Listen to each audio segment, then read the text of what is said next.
What is happening, my good people? Greetings. How are you? How's it going? How's everybody doing out there? What is the latest and greatest? A little bit of a rough start. I apologize for the technical difficulties. For whatever the reason, once I started the live at 12 noon, it showed that I had to redo or to repurpose the link because for whatever the reason, when I originally had scheduled this, it had duplicated. So I deleted one, but then it showed the other. And then when I got on, it was just a mess. So therefore, I had to pivot and come across with a new link, etc. So my apologies right from the start for those who are wondering, hey, what happened? Jay Wheels is usually there high noon Eastern time every Wednesday, and here it is now 12:08 as we're a couple of minutes in, or about a little more than 60 seconds into this live stream. So once again, my apologies for the technical difficulties. But we're here now, up and running. Hopefully everybody will start to populate momentarily and shortly as we go through it. Of course, it is November the 12th. Happy hump day as we get through another week. 2 weeks from tomorrow is Thanksgiving. Can you believe it? Time is flying, as we know. On top of what is going on in the world of sports, which we'll get to momentarily. Share your thoughts. For those who are going to hop on board, be a part of the chat. As always, when the usual suspects come strolling in, they know to come out and say what it is that's on their mind and how they feel. So that will be just in a matter of moments. And then, of course, for those who are watching a replay, leave a comment. I'd greatly appreciate it, even though you may not be live with us in living color, but whatever it is that you watch throughout the course of this hour, hour and a half, 2 hours maybe, whatever's on your mind that you need to share, please do so. I would sincerely and gratefully appreciate it. All right, now let's get right to it. And I know over the last few weeks I've talked about this a lot, and by any means this isn't to pound the NFL. It's just a fact. It really is. And I understand there are a lot of people out there that are going to look at the situation regarding where we're at here in the NFL season. And I see a comment, I see a couple jump on there, so I'll get to those in a moment. And again, my apologies for the slow start here with the technical difficulties, but not to try to beat on this drum again, but I only bring this up because you have to wonder whether or not there are some people like yours truly. Oh, and I see a lot of people jumping in on board. I appreciate that. 11 of you, so thanks for tuning in. Thanks for hopping on board. And once again, sorry for the slow start there with the technical difficulties. So now that we're past that, let's get right to it. The NFL season, now we're past the halfway point. Most teams have played 9 games, or a few that have played 10. And where we're at this present moment, considering that the baseball's over, it's all about the NFL and even college football, which I'm going to tie in momentarily. But when you have a scenario where the NFL season by far flies by, the fastest out of all the 4 major sports. We get it that the NBA and NHL has 82. NHL, I believe this year is the first that they have an 84-game season, or maybe it's starting next year. In baseball, we know it's 162. With the NFL, it's 17 games, 18 weeks. But is anybody out there getting a little fatigued?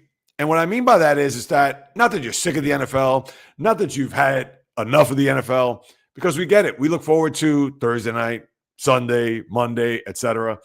But I wonder if there's a little bit of fatigue from the standpoint of what we've witnessed so far, which, let's face it, it has not been a great NFL season. And I understand we can say that for all the other leagues too, but we would like to look at the NFL as a little bit more special because it is technically more than 1 day a week. And for those who take a look at the landscape, especially up to this point, whether it's not the Thursday night game or another international game, 9:30 Eastern, 6:30 out in the West, or the full slate of games there from 1 p.m. up until almost midnight, the Monday night game. Is anybody starting to get just a little tired of the NFL? Just a little. I'm not sitting here to say that you have to hate it. I'm not sitting here to say that, oh, God, I know I'm sick and tired of it. No, not to that degree, but from the standpoint of, yeah, it's starting to get a little tiresome, starting to wear on me. NBA's in full swing. We've seen what's gone on there, which I'll touch on later. NHL, I get it. Not many people are wrapped up in the NHL unless you're Jay, Bio, Fishing Angel, of course, Val, Brent. Those are my regulars here. And college football, again, which I'm going to rope in here momentarily. But for the NFL, as we're now getting into the middle of November, and this is a time where we should really be, all right, now I'm locked in, dialed in with what's gone on, what's happened. But it's rather ho-hum. It really is. And I understand we've had some games that we've looked at, and you've had some, I don't want to say mild upsets. You had crazy comebacks, things of that nature, especially if you're a Giant fan. And I know the Giant fan right now, they didn't want to know about 10-point leads or even, 18-point leads in the fourth quarter where they've blown both of those just recently, whether it was in Denver or a couple of days ago in Chicago. But when I think about fatigue, I just think about not that you're necessarily done.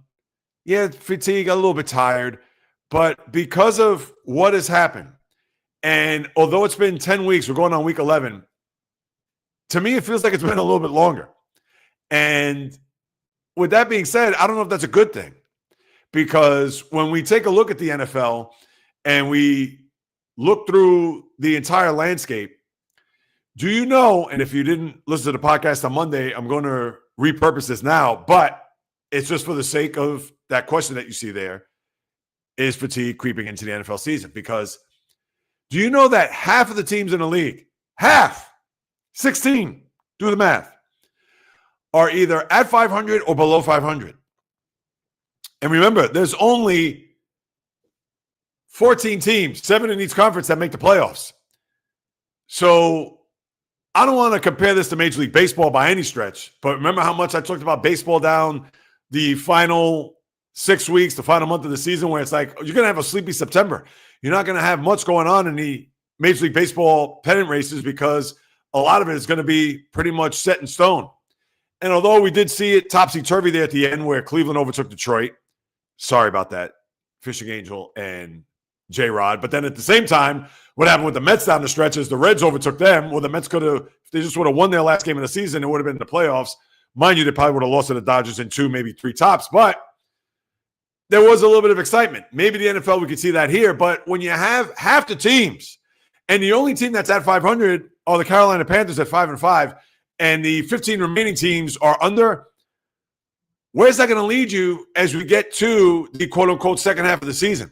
You could only hope that there's going to be some intrigue, some drama, some suspense here as we get into the latter part of November, obviously into December, and when you get into that first weekend of January, which will conclude the NFL season, you could only hope that there's going to be a few teams in the mix, not just for seeding, not just to see who's going to get the 1 seed, but maybe you have a situation where 3 teams are vying for that 1 spot there in either the AFC or NFC, to where it is just going to be a jumbled mess. That's what you want to see. That's what you want to witness and experience as a fan. Not where we could pretty much pencil in the first 6 teams that are going to be in each conference, and then the 7th seed is going to be a toss-up between, 2 teams? That's not going to be any fun. And we could break that down until we're blue in the face. And I understand people will say, well, Jay Reels, time out.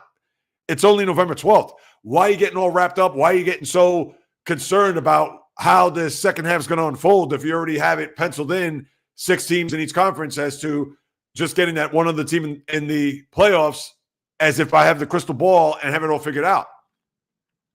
Well, this is a precursor. I'm bringing this up now because this could possibly happen here along the second half, and therefore begs the question, is the fatigue creeping into the point where it's like, well, I already know these teams are going to make the playoffs, or I have a feeling that this team is going to make a run? How could you say that when you have all these teams out under 500? And I get it, you have the Baltimore Ravens who are 4-5 and then 1 game behind the Steelers, so they may not even count. I understand as of right now it's a fact that they're under 500, but we would think when it's all said and done, they're going to be a team that's probably going to end up winning the division. They'll probably be as high as you could say maybe a 3 seed, because Indianapolis, they are 4 games ahead of them in the division. Really, let me think about that. Well, 3.5, because the Colts have played 10 and the Ravens have played 9. So is it far-fetched to think that they could actually have a shot at the 1 seed? listen, they still have a couple of games there that on the schedule that they're probably going to lose. Maybe one game against Pittsburgh. They still have to go to Green Bay, although Green Bay, I'm not a big fan of them, and especially with their quarterback, although I think he's talented. But we don't think that the Ravens are going to run the table to all of a sudden going to be a 1 or 2 seed in the conference. They're probably going to end up being as high as 3, I would think, as of right this very moment. But when you have a scenario and they do play the Patriots later on this year, which would be for tiebreakers, so that's another situation where if they do run the table, obviously they'll have a tiebreaker against New England. But again, that's looking way down the road. But how are you going to sit here and think that this NFL second half is going to be intriguing when you have a ton of teams that are under 500? When you look at the standings, you pretty much breaking down how, let me pull this up right now just for grins and giggles. And I'm going by conference. I'm not going by division by any means. When you take a look at the AFC, you have Indianapolis, you have New England, you have Denver. Those are your top 3 seeds. And then Pittsburgh's your 4th seed, obviously right now because of their records and them leading the division. Then you have the Chargers. They're at 7-3. Buffalo 6-3. Jacksonville 5-4. And mind you, Kansas City's not even in the playoffs at the season ended today because they lose a tiebreaker to the Jaguars. And remember, they also lose a tiebreaker to Buffalo. And right now, they also lose the tiebreaker to the Chargers because they've lost all 3 of those teams. And chances are they're not going to win a division because right now, although they have a huge game this coming Sunday between Denver and Kansas City, and if Denver were to beat them, Kansas City is really going to be a wild card team. And although we've seen that movie before, they were a wild card team 2 years ago, and what happened? They went to and won a Super Bowl. But then you have the Texans, Ravens, Bengals. I mean, come on. Although any of those teams, even Pittsburgh for that matter. Because let's just say, for argument's sake, if the Steelers lose on Sunday to Cincinnati and the Ravens win, you can have a scenario where the Ravens, I'm going to look at conference records, 4-2. Ravens are what? 2-3. All right, so the Steelers would still have the tiebreaker, considering, but at the same time, you're not going to be pumped up. You're not going to be, as a Steeler fan, thinking that, all right, well, we're tied at the top when you actually had a almost 3.5 game lead in a division 4 weeks ago. But when we take a look at just that conference and how you're looking at the first 6 teams entrenched, Jacksonville, I understand they're tenuous. Kansas City, you think that they're going to make a move here in a sense where they'll finish up in the top 7. I don't believe in Houston. Cincinnati, even with Joe Burrow on the mend, considering he has that 21-day window that where he's targeting Thanksgiving to return after getting the surgery on his toe. And then the Steelers, we think they'd fall back considering their schedule is going to be hellacious in the second half. They still have to go to Detroit. They go to Chicago this week, which is not going to be easy. Oh, the following week, I should say, because they got Cincinnati. Chicago the following week. Then they host Buffalo. They go to Baltimore. I mean, their schedule is brutal. So I could see them ending up being 9-8 and on the outside looking in the AFC playoff picture. So you're not going to have a lot of intrigue. And Jacksonville, we probably expect to fall off, although this schedule is relatively easy. But is anybody going to be a big believer in a rookie head coach in Liam Cohen and Trevor Lawrence, a former number 1 overall, who, let's face it, has not lived up to his status of coming out as a can't-miss prospect out of Clemson when he won a national title and went to another? So that's what you got in the AFC. And in the NFC, Eagles, listen, I understand on Monday I said New England probably pound for pound is the best team in the NFL. And I haven't gotten a lot of flack for that. Maybe I'll get some flack now. That's why I bring it up. Because people are going to look at the defending champs as the team being complete, etc. But the reason why I said New England was more complete is because, to me, Mike Vrabel, I understand he hasn't won a Super Bowl, hasn't been there, but I like him more as a head coach than Nick Sirianni. Sirianni has to deal with the A.J. Browns of the world. Their offense is not spectacular in the least. I understand they win games, and that's what it's all about. And understood that at the defending champ. But New England, I like what they provide on both sides of the ball, and I like their head coach. And what they've done here so far, I mean, think about this. They've played a very weak schedule. To think, they lost to the Raiders opening day. And the only other loss was against Pittsburgh, where they had 5 turnovers, and they had 2 turnovers inside the 5, which should have been touchdowns. And if that was the case, they would have won the game. So you could argue whether or not they could be 9-1. And I'm sure there's probably a game along the way where they should have lost or could have lost, and they ended up winning. So I understand that bounces out. But that's why I think, to me, that New England is the more sound team. I'm not saying they're the more trustworthy or more reliable, but after 10 weeks, I like them as a team from what I've seen, despite Philly 7-2. And remember, they lost to Denver where they had a big lead at home. And they also beat the Rams when they were down 26-7 and came from behind. So I understand it works both ways. But there's something about Philly that, despite them being 7-2 and the defending Super Bowl champs, that I don't know, because they could just go off the rails at any moment, whether it be the coach, whether it be personnel, etc.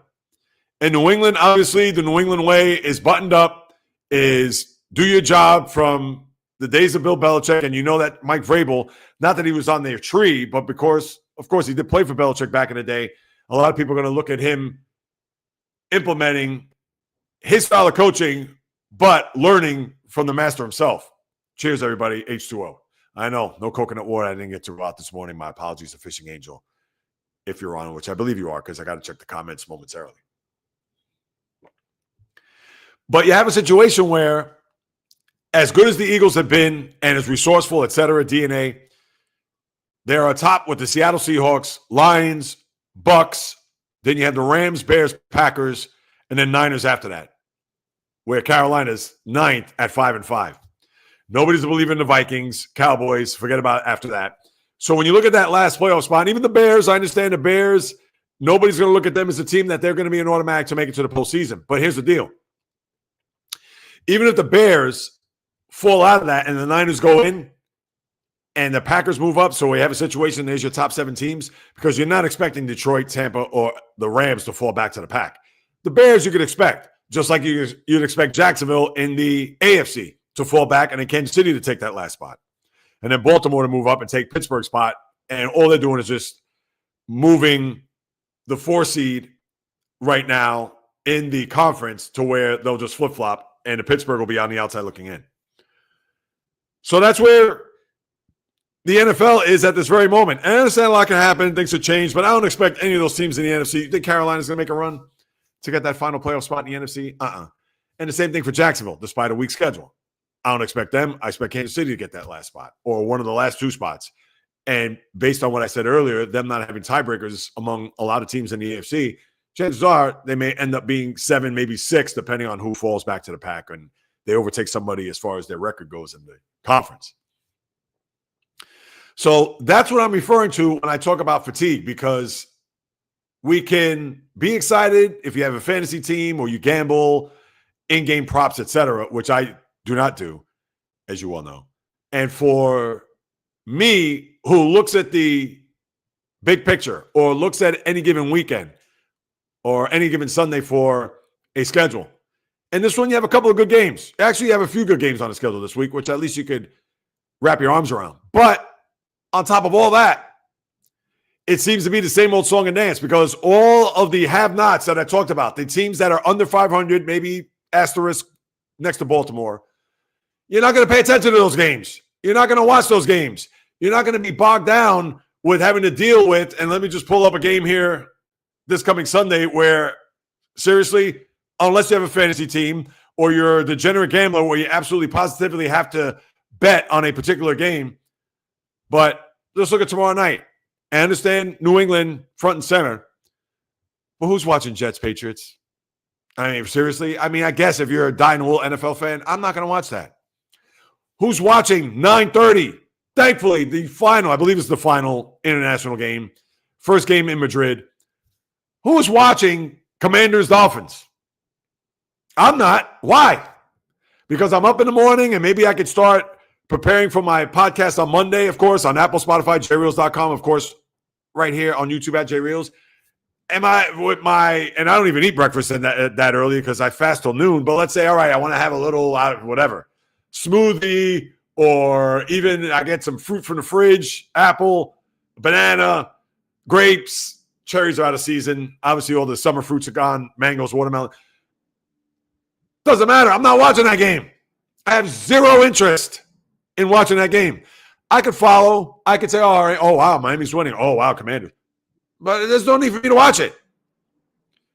And then when you look at the schedule, Carolina at Atlanta. All right, I understand Carolina's 500, but are you going to go to your Sunday ticket to be like, oh, I got to see what's happening between Panthers Falcons?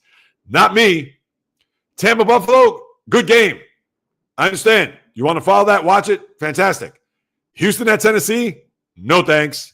Chicago at Minnesota? All right, maybe for the Bears and Minnesota for a last-ditch effort to try to hang in there as far as the NFC North and even the fringe playoff possibilities that the Vikings have? No. I'll take a pass on that. Green Bay at New York, the Giants, where you're going to have Jameis Winston start because Jackson Dart is out in concussion protocol, and they're not going to start Russell Wilson again, as you saw in that final minute there, that final drive against the Bears on Sunday. So now you're going to have Jameis Winston start. No sirree Bob for me. Cincinnati at Pittsburgh, I guess as a Steelers fan, obviously I'm going to have vested interest in that, but a lot of people are going to look at that game as, that's a joke unless Joe Burrow was playing. The Chargers in Jacksonville, all right, that's like a 3-star matchup. I'll give you that one. Now you have Seattle at LA and Kansas City at Denver. Those are two marquee games, which sadly they're going to go up against one another. Now Seattle at LA is 405, where the Kansas City-Denver game is at 425. So unless you're fans, bio, of course, you're going to be locked in on that game with Denver, Kansas City. That's an enormous game. I think that's more so for Denver because it's in their building and they do not want to breathe any life into the Chiefs, knowing that the Chiefs, although 2.5 games behind right now because Denver has not had their bye, but if Kansas City does win, they'll be a game and a half back. And if they do happen to win that game where Denver's on a bye, they'll technically be a game back or even a half game back of the division because of this game come Sunday if they win. San Francisco and Arizona, other than Val, nobody's going to watch that game. Sunday night game is very good, Detroit and Philadelphia. But lastly, and I'll move on to the bigger question at hand, and I'll definitely take a look at the comments because I'm sure they're coming in fast and furious. Is everybody starting to just feel like a little bit of the slog that the NFL has become? Is it me? Am I just crazy? Am I the only kook or maybe even fool that's even thinking this? It's quite possible, but that's why I bring it up because it's fodder for sports talk here, and that's with the NFL. All right, so let's see. What do we got here? Bunch of comments. Ooh, somebody from Turkey. Is that right? All right, Val. Thank you very much. As always, Warriors lost. They got beat down. I'm going to get to the NBA later on. Sharks lost yesterday. Didn't watch. Wasn't on your TV. What? You weren't able to get it on your cable? Yeah, Warriors been awful on the road, without question. And then they play Spurs and Wembanyama. Thank you, Val. I appreciate that. Jay. Uh-oh. Help. Oh, all right. It was hello. I was going to say, what happened? Everything all right there?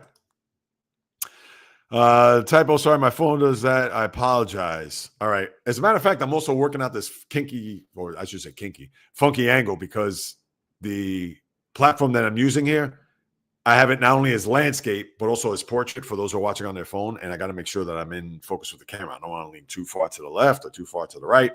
So, but let's see. Am I good? All right, I'm good. Let's see. Typo. No, we don't want that. My phone does that sometimes. I apologize. Oh, no problem, Val. It's all good. Jay, I love football, but I can admit around this time of year I start getting burned out. Yeah, and then obviously I know you follow Michigan, and even though Michigan, they have their buys in the middle of the season, but it's a lot, and we know how much, and we're going to get to that in a second, of course. Val's sending his hellos. That's all right, Val. We understand. It's all good. It's college to a game every day, but Monday and Sunday, and Hawaii has been playing a lot on Sunday. Yeah, no, that's the thing. Fishing Angel, good afternoon. Yeah, that's the thing. With college, game day, Monday, Sunday, and you said Hawaii. That may have been a typo. Let me go down and check that. 49ers Ayuk, will he play this season? Well, he's coming off of an ACL. If he's going to play, it's probably going to be maybe the last month of the year. I don't know if they have him. I'm sure they have him on injury reserve, but not for the whole year. Listen, if he's healthy, he's going to play. I think he hurt his knee, like week 6 last year?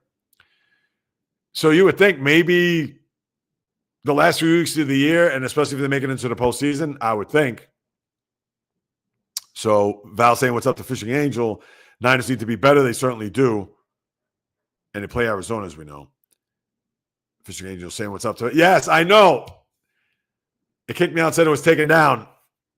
For whatever the reason, as I was going live, I got a pop-up saying that you have deleted this live stream.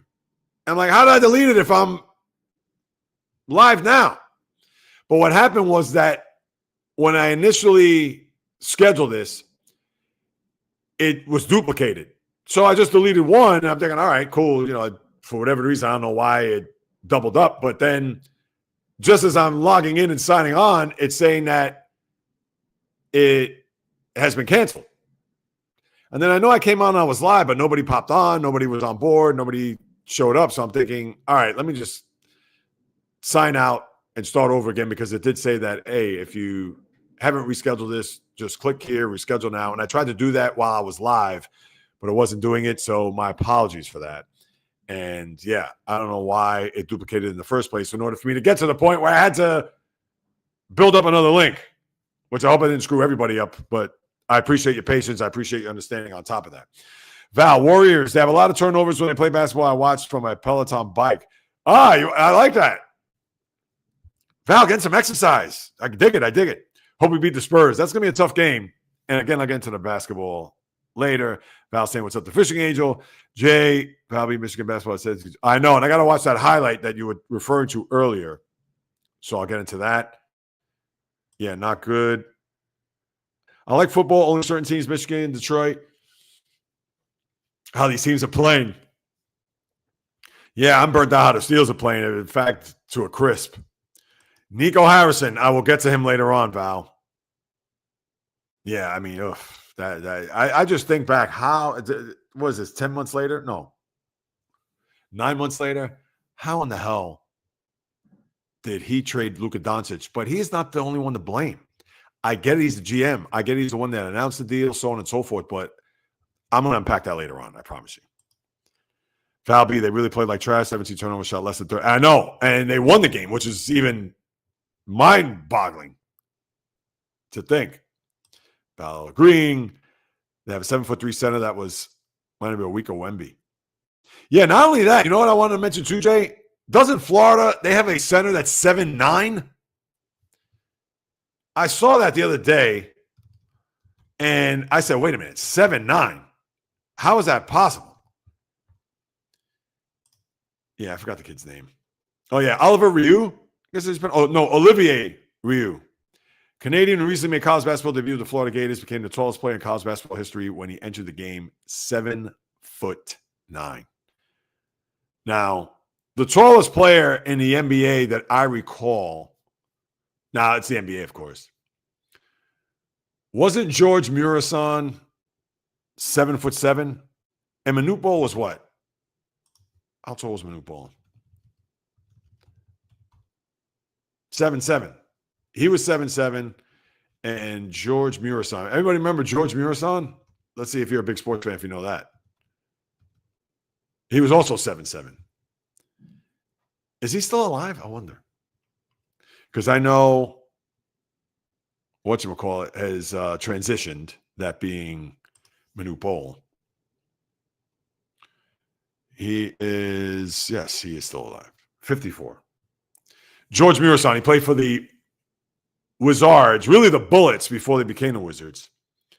And if I remember correctly, let me see, was that? No, that was, who was the guy that Amari Stoudemire dunked on? Sean Bradley was 7'6". So to think, anyway, here I'm talking about height right now. So let me pivot from there. I just had to confirm for my own well-being. I got something in my eye. What is happening here today? Oh, this live stream has been something. He put some weight on, get some more strength. He's going to be, absolutely. And that's the thing with guys like that who are that thin. Look at Sean Bradley, Manute Bol, even Wembanyama to a certain extent. But you would think that as he matures into his body, he could just hopefully keep it with the weights, because That's what they need the most. Those guys like that, they always have leg injuries, foot injuries. Look at Ralph Sampson, 7'4". He had that foot which debilitated his career. Look at Chet Holmgren. He's 7'3". He's thin as a rail, and he was out his rookie year with that foot injury. So, yeah, definitely not good. I was watching a Michigan basketball game for a little while, but after that, put CSI. CSI. Now, which CSI were you watching? Fishing Angel. I know there's 100 of them now. What is it? CSI. It originally was Vegas, then it went to New York, then Miami. Now it's, I think, New Orleans and Nashville, and who knows? All over. She made me watch it on my phone. Oh, is that right? There you go. The immortal words, happy life, or happy wife, happy life. Yes, indeed. No, I didn't. I told him he could watch the basketball game. He said, no, go ahead, watch his show. You're a good man. And Kadu Flex, are you still with me? From Turkey. I don't know if you still are here. Thank you for stopping by. I appreciate that. And I'm sure, Val saying what's up. I'm sure that if you are still on here, Kadu Flex, I'm sorry I didn't get to you earlier with the comments. That was what, 13 minutes ago, 12:25. So if you are on here, welcome. And hopefully you come back for many, many more down the road. And whatever's on your mind, please feel free to leave another chat and maybe, or another comment. And if you did, I will certainly get to it. I like the 2 bye weeks of college football. NFL's think about doing that. Well, they're probably going to do that, Jay, because if they want to extend their season to 18 games, which I would, I hope they don't do it, but they're going to do it, of course. Why? Right here. They will add another bye week, and then the season will end on President's Weekend, which I understand. That's a good thing for those who are going to have the day off the next day, who for a President's holiday, but I can't stand 17 games. And I get it, 18 rounds it off nicely. It's better than 17. 17 is just so weird. And they're doing this all because the owners, what, they don't have enough money? Let me not go down that road. Yes, Fishing Angel. Hello. I don't know if that was to me or to everybody in the room, but as always, and hey, I'll say hello 1,000 times. Another Lions game. I hate night. I know that I can't stand either. I cannot stand that in the worst way. And again, this is what happens when you have all the mouths to feed, because you have Monday night, you have to have a good game for Aikman and Buck, as you saw there this past week between Green Bay and Philadelphia. You have the NBC Sunday night, which, of course, that's supposed to be their marquee game. You got the Thursday night, where you got to give them a decent game. And Detroit's going to play not only on Thanksgiving, as you know, but the week after Thanksgiving, where they're going to host Dallas. So there goes another night game. I mean, it's too much. And then once the college football season ends, they're going to have those flex Saturday games. You're going to have the Christmas games. You're going to have Thanksgiving has a night game. I mean, like I've said a million times over, when does it stop? It's never going to stop, but I just had to throw that in there. No worries, stuff happens. I know, with the stupid start of this live stream. No worries, need to be better on the road. Yes, absolutely, Val. And this thing that's in my eye, it's like I see it. Was it the eyelash? I don't even know. Let's see. What do we got here? I think so for Val. All right. They do it really don't look like he could play basketball, though, to me, as someone that played basketball. I've watched the tape. Oh, it looks to be out there for hype. Now you're talking about your guy, not Olivier Ryu. Happy as hell the Lions won. Yes. That was a big win and a bigger game on Sunday with Philadelphia, because that's going to be for, you would think, home field. Home field for sure if they end up 2-3. Now, if either one of those teams are the 1 seed, or better yet, if Detroit wins, because they're a game behind them right now, and tie, if they end up tied at the end of the year, they'll have the home field, whether it's a 2-3 scenario or 1-2. If they get home field throughout, that's why that game is enormous Sunday night. Steph Curry is 4 for 13. Yeah, I don't know about the Warriors. I think he's on our. Oh, right. I believe he is too. You're talking about. Wait, who are we referring to? We were just talking about somebody on IR before. Oh, because now I have basketball in the brain. Brandon Ayuk. CSI Miami, my favorite. Yeah, I never watched after the original. And I love the original. It was great. I watched maybe like the first 4 or 5 seasons. Is CSI, the regular OG CSI, is that still on TV? I'm sure it still is, but I don't know. They have to have a new cast of characters, right? Because William Peterson, who is it? Georgia, what's her name? Georgia Fox and Gary Dordain and what's the Marge Helgenberger. And I know Peterson left and then Helgenberger stood around, and that's when I got off it. And that's when I didn't even watch TV like that. Because whether you do or do not know, I'm not a TV watcher, unless it's sports or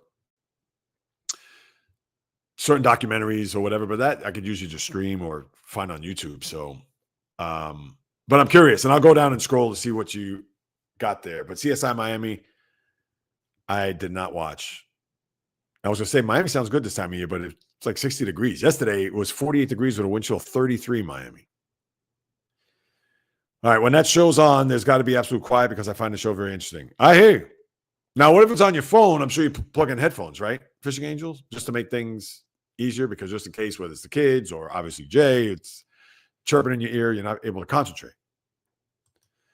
Lions play on Christmas. I don't like that Christmas is for basket. No, I totally agree. And that's where the NFL does not care. And that's why you're going to see Christmas games on the NFL schedule from here until eternity. I mean, think about it. Last year, they had it on a Wednesday. 2 Christmas Day games on Wednesday. And this year, it's on a Thursday. Next year, it'll be on a Friday. So that's what, 26. 27 is going to be Saturday. It's a weekend, so it's going to be fine. Now, the funny thing is that in 28, because of the leap year, it'll be Monday. But, of course, I'll have Monday games. And then 29, now I'm going way down the road here, but 29, then you're going to have it on a Tuesday. They're not going to care. They're going to have NFL games on Tuesdays. Oh, it's just. But, yeah, the Lions play on Christmas, which, again, it just I mean, that has to be the NBA. And, listen, not that I'm a spokesperson for the association, but as I see fit, that's the NBA day. And even last year when the game was on Christmas and they had the Steelers on against Kansas City, so I had no choice but to watch. And that was just, that was a brutal game. But, and then you had this, what's it called? Then they had the halftime show. I get it was in Houston, Beyonce, whatever. And I didn't even watch the second game. It was Baltimore, and I was just sick. I was like, no, I can't watch this. And as they did, they killed the Ravens. And, of course, then you had the Beyonce thing, which you know they're going to have. I don't even know who's the games on Christmas this year. You know they're going to have a halftime act at some point, which, again, who cares? Ugh, enough. I was talking about the Florida guy, tall man from Michigan, can play basketball or not. Oh, okay, you were talking about the Florida guy. My bad, Jay. I know, and this is what I got to do. I got to catch up on the comments because when I go off on whatchamacallit, when I start talking about my monologue on the NFL, etc., then this is what happens. I got to catch up on your comments, and therefore I'm behind, which is not good. All right, let's see. Horatio's my favorite character in Cali. They're badass. Don't take no. Now, wait a minute. That's the CSM Miami. It's got to be Horatio and Cali. Yeah, I wouldn't even know those. Because, yeah. I don't. I'm sorry there, Fishing Angel. Cali reminds me a lot of me because I'm. Now, you say you're a bass, but we know you're referring to badass. There you go. The misspell. See, that's why I got to catch up. I'm terrible in that regard. All right. So let me move it along. I want to get to this next because this is where Jay is going to break out the pom-poms, and rightfully so. And I'm just talking about for right now, this moment. We're not saying overall because people are going to laugh at me and say, Jay Reels, nobody cares about the 114 team. Nobody cares about Navy. Nobody cares about Army. Nobody cares. I get that. 1,000%. But I bring this question up because you have to admit, college is a lot more intriguing than the NFL right now. For everything that I just detailed in the first half hour, college is the opposite. Now, people can say, well, Jay Reels, you have the same top 4 teams that haven't even moved, haven't budged in Ohio State, Indiana, Texas A&M, Alabama. All right, I get that. And that's fine. But you have the 5 through 12 teams. And the committee, I believe, tonight will come out to see who's going to, in their latest projection, And mind you, just because BYU and they got pasted by Texas Tech and they dropped down to 12, that doesn't mean that they're going to be in, because last week you saw that. And then you have a scenario where South Florida, because remember, you have that group of 5. The best out of that group of 5 is going to make it in, which right now I believe is South Florida. And then Miami, they're probably going to overtake Oklahoma because as of right now, but we all know that could change as we've seen here. But when you have those teams from 5 to 12, it is literally a free-for-all. Anything can happen. And that's been the beauty of college football and the expanded format, is that, yes, the top 4 teams have been entrenched. I get it. Now, Alabama does have to go to Auburn, which is not going to be easy because they have had tough times there when they play against Auburn, and we all understand that that's a grudge match, especially when the game is played at Auburn. So if Alabama loses that game, that's going to – now Alabama's still going to make the playoff. I get that, but they're not going to have a bye. And that's the beauty of it.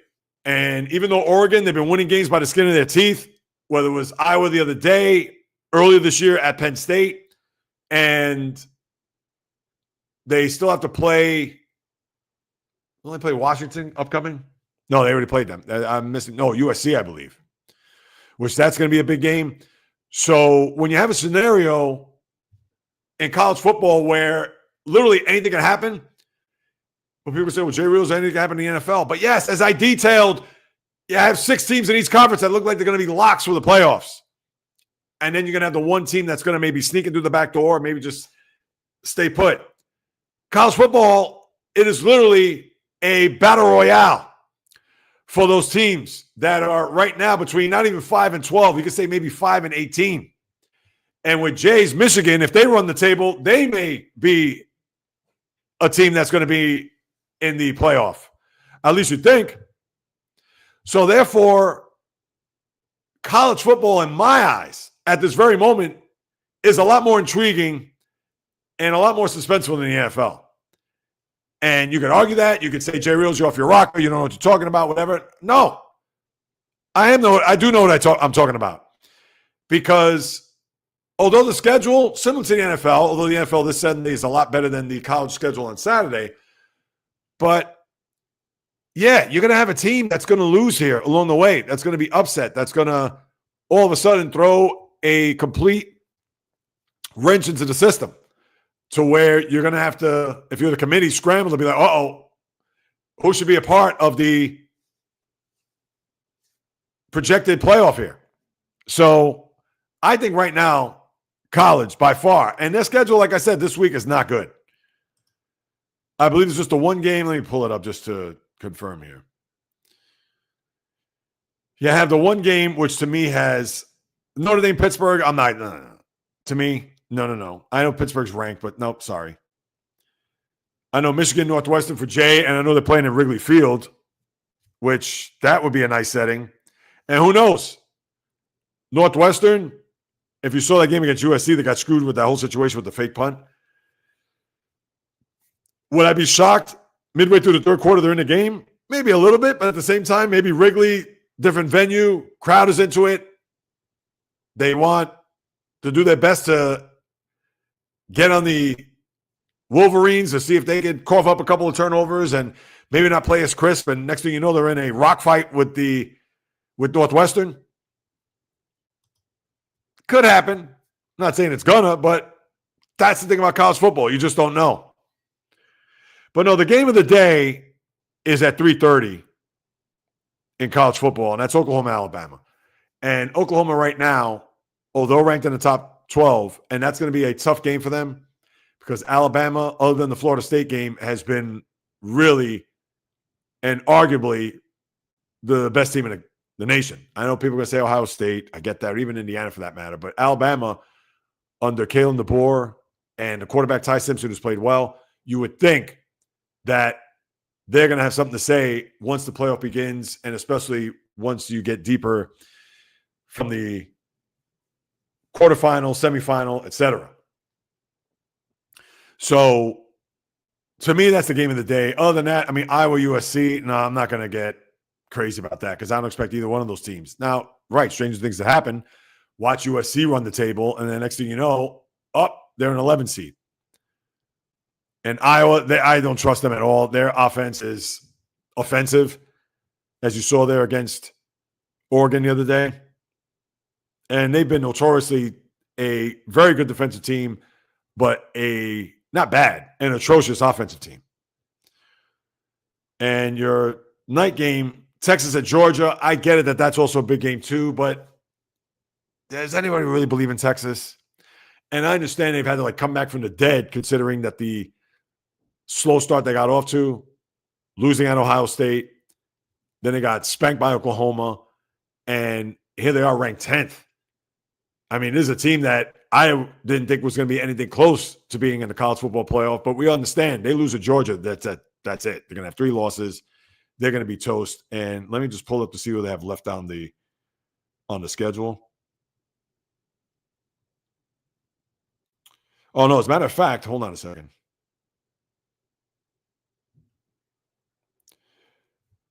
They have A&M. So even if they win this game, they're going to play A&M. And I knew that was it because after losing to Ohio State and they lost to Florida, I remember that. And then, of course, they beat up on Oklahoma. But, yeah, after Georgia, they still have A&M, which that's going to be it. So even if they lose this game, they're going to be toast. They're going to have 3 losses. Forget it. So they're not going to make the postseason because even if they beat Georgia, are they going to beat A&M? And I believe that's at Texas A&M. So, and they got to go to Georgia as it is to begin with here. Wait, now I just lost the standings here. What happened? Or the schedule, college. All right, I guess it just disappeared. Thank you, Internet. So, yeah, I'm going to be more riveted by what's going to take place in college than the NFL, unless all of a sudden teams are going to start playing well and teams are going to start sneaking up the standings to where their separation is not going to happen in each of those conferences. So, at me all you want, people. I think college right now is the game in town over the NFL. All right, what do we have here? Let's see. Ayuk. Oh, here we go. Yeah, you were referring to Ayuk, Val. Yes, absolutely. Ohio State hasn't played anyone yet, and Indiana hasn't played anyone. Yes, exactly. Yeah, and Oregon, they're not the vintage Oregon team. No, I totally agree on all those statements there, Jay. NFL, so many games on each holiday. Oh, I know. It's 3 on Thanksgiving, 3 on Christmas. Yeah, what is New Year's Day? I'm surprised they don't have games on New Year's Day. I mean, but the NFL, who knows? They may be a day where they'll do that. Michigan get healthy. Ohio State's not going to walk all over them. I pay Western show up and ball at an Ohio State game. Yes, and I know in a couple of weeks, right here, I'll have you on, Jay. We'll talk more about that as we get closer. Steelers, is their season good this season? Nah, I don't. Listen, they're over 500. They're 5-4. I expected a little bit more because with all the moves that they made in the offseason, and I get it that Aaron Rodgers is an old man, but they should be 6-3. Now, the crazy thing is about the Steeler team, which even after Sunday night, wrapping my head around it, they are 5-4. And 2 of their wins, I understand one of them was early in the year, but when you look at the way the team is playing now, it's, oh, wow, really? They beat New England and Indianapolis. Both of those teams combined are 16-4. But the Steelers are 5-4. Because they lost to Seattle at home, and obviously Seattle's a big-time team right now. They lost to the Bengals, which they should have won that game. They got that touchdown there with over 2 minutes to go, and then they kicked the field goal. Just a mess there. They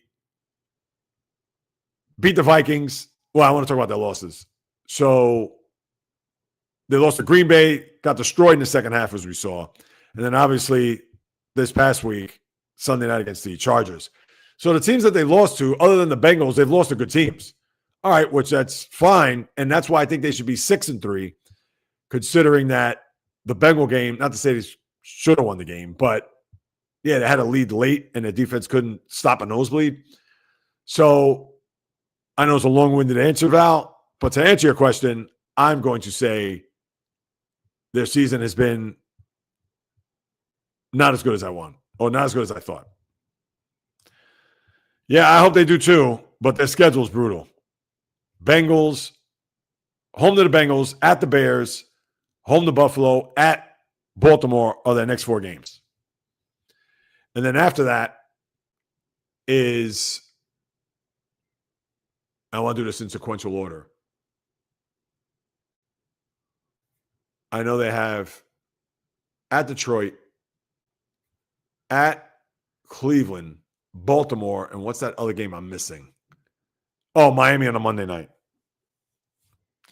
So, yeah, they have a tough schedule, to say the least. Bryce is at a hurt throwing wrist for weeks now. Hopefully the bye week is 100%. Yeah, no, obviously he's going to be key in order for them to be not only successful, but to see maybe if they could somehow, some way get into, depending on what the committee thinks, them getting into the postseason. Warriors, hard watch, yes. They're old, Val. Listen, these guys can't play forever. Michigan is going to win for sure against Ohio State. Michigan hates Ohio State. Michigan will make sure. And listen, they have had Ohio State's number here the last few years. So, and it's interesting because Ohio State, I know they're going to go in there thinking like, hey, we haven't beaten these guys in what, the last 3 times? So, yeah, I think that's going to be a rock fight for sure. And, yeah, that's going to be a fascinating game, to say the least. Sharks game I have. Infinity Streak, couldn't find that game. I was thinking it was not in the channels I had. Yeah, I don't know the Sharks. Let me think. It wasn't on cable? I'm surprised. I thought they would play all the games. Yes, the Sharks game, absolutely. Tatsuya, I got a good one for you. Baseball coming up. Something that you watched. Welcome aboard, Tatsuya. Yeah, I got a baseball thing I want to get your opinion on. Oh, this is one of the great names. And this is just his name short. I believe his name is Shimanga Biakabatuka, running back, Michigan, drafted by the Panthers. And I remember he tore his knee, ACL, and he was never the same. 95, I believe that was. That's one of the great names.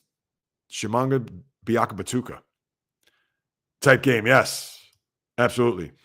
Val, I watched Monday Night Football. Jordan Love, is he a good quarterback, do you think? Here's the thing, and I'm glad you brought that one up. Go on, Val. I kind of hate to cross sports, or in this particular case, cross players. Here's who Jordan Love reminds me of. If you've watched baseball, followed it, etc. Now, Jordan Love, I think he's talented. I think he's a good quarterback. I actually think he's very good. But the one thing with him, he's not been able to win a big game. And what I mean by big game, not even just playoff game, but a game where they absolutely had to have. And to me, for him, if he would have won that game that Monday night, that could have gone a long way into maybe building his reputation as a guy who can win a big game. Because let's face it, when he beat the Cowboys in that playoff game a few years ago, it was the Cowboys. And then what happened in San Francisco the week after? And they had a lead, I might add, going into the fourth quarter. I believe it was 3 for 9, 26 yards, and 2 interceptions. That ain't cutting it. And then last year, that playoff game against Philly, what do you remember about that loss? Did not play well, ho-hum game. And then even last year, where their record, I believe, was 11-6, and those losses, or 12-6, whatever it was, he lost to the Eagles twice, including the playoff game, lost to the Lions twice, lost to the Vikings twice. Teams in their division, teams ahead of them, couldn't beat them once. And then look at this year. I don't want to hear about him going into Pittsburgh and beating the Steelers because that defense was awful. How about beating the Eagles at home where the defense gave up 10 points and he did nothing? So my comparison real quick, I know that was a long-winded answer, my apologies, but I'll get right to the point. My comparison to Jordan Love, he's the Robinson Cano of football. He's a guy that's laissez-faire. He's a guy that has poor mechanics, like throws off his back foot, just slings it. Kids, no bark. Of course, people at the door, she always has to be the watchdog. Meanwhile, if that person came in there, she would kill him with kindness. No bark. Yeah, you would think it's ferocious. You would think, oh, geez, you got to put on a leash or put a muzzle on her. Not in the least. She'll invite him to come in, sit down, turn on the TV. I mean, That's my dog, Kismet. So for no bark. So for Jordan Love, to me, his game is like Robinson Cano because how he played second base, very lax and I'm going at my speed. I'm not going to go to breakneck speed. To me, when he drops back, it's just that's what I see. And to me, that's not going to cut it when you're trying to win a big-time game. Not to say he has to have an attitude, not to say he has to throw the ball with some type of vigor, not to say that he has to be this robot, almost like precision. No, but to me, it's almost as if the way he plays the game, unfortunately, is not enough for him to win that big game because everything is just sling it and whatever happens, happens. I don't know. Am I watching a different guy? I'm sure you could attest. Let me see. Oh, that was foul. Fishing Angel. NFL makes their money by scheduling games on holidays. That's why the NFL is drama. Makes their money by scheduling games on holidays. Well, the big holidays, I would think. Right, Fishing Angel? Because I know like the Monday holidays, like Veterans Day wasn't on a Monday, but and they don't play on Labor Day. But yeah, I know what you mean by that, but I don't know if, to me, I just think that they're just trying to take all the oxygen in the room when it comes to the NBA in this case by having those games on Christmas. I mean, think about this. If there was a sport that was bigger than the NFL and played during the same time at the NFL season, and let's say for argument's sake, because as we all know, Christmas is the NBA's day, or so we thought, but just like Thanksgiving is the NFL's day. So if that one sport that was bigger than the NFL or maybe equal to the NFL said, the hell with it, we're putting games on Thanksgiving Day. How did the NFL feel? Now, they would poo-poo it. Oh, no, well, that's all right. People are still going to watch, so on and so forth. But no, they're going to be like, wait a minute. Now you're trying to infiltrate. You're trying to take some of our shine by hosting a sport on our day. I mean, I know it's nowhere near. I mean, there's nothing like the NFL, and that's why they're bulletproof. But could you imagine, and I kind of even hate to bring up the sport, but let's just say if you had two big-time MMA fighters and they wanted to have a match, Dana White wanted to put a match. Now, it would be not impossible, but let's just say they wanted to do that, and I don't know if there are rules against that. Who knows? But let's say if you want to put a match 8 o'clock Thanksgiving night and you knew it was going to generate a lot of buzz, could it actually match up or come close to the rating that the NFL will get? And that's the only way that the NFL will know, and it's never going to happen because, like I said, the NFL is king, but that's the real way that you would know whether or not the NFL has staying power. And we know they do, but if there was a sport that was comparable to the NFL, what would that rating look like if some league, sport, match, whatever, said, you know what, we're going to put an MMA bout on Thanksgiving night? That, to me, that would be fascinating. But it's never going to happen because there is no sport like the NFL in that regard. Yeah, true, Fishing Angel. I don't know. I want to read that again. NFL makes their money by scheduling games on holidays. That's why the NFL is drama. And you know what the ironic thing is? I think the NFL, it would be more drama if less was more. Because, again, you spread all these games all over the place. It's like, yeah, I mean, it's just, as I've said a million times, I don't want to sound like a broken record, but I tell you. Here we go. Celtics versus Nets in Brooklyn, Tuesday, November 18th. Are you attending the game? That is next Tuesday. I wasn't planning on it. Are you going? Because I know you live out there. I do need to see a Celtic net game. It's been a while. Please, the last Celtic net game I've been to? Oh, God, it's been many years. The first time I went to Barclays, 2014, I saw them. That was a year after it opened. And then there was another time. Yeah, it's been eons. And then the Celtics lost a bad game last night to the Sixers. That was on NBC if you watched, where they led late, but, you know. I mean, the Celtics have a long year, 5-7.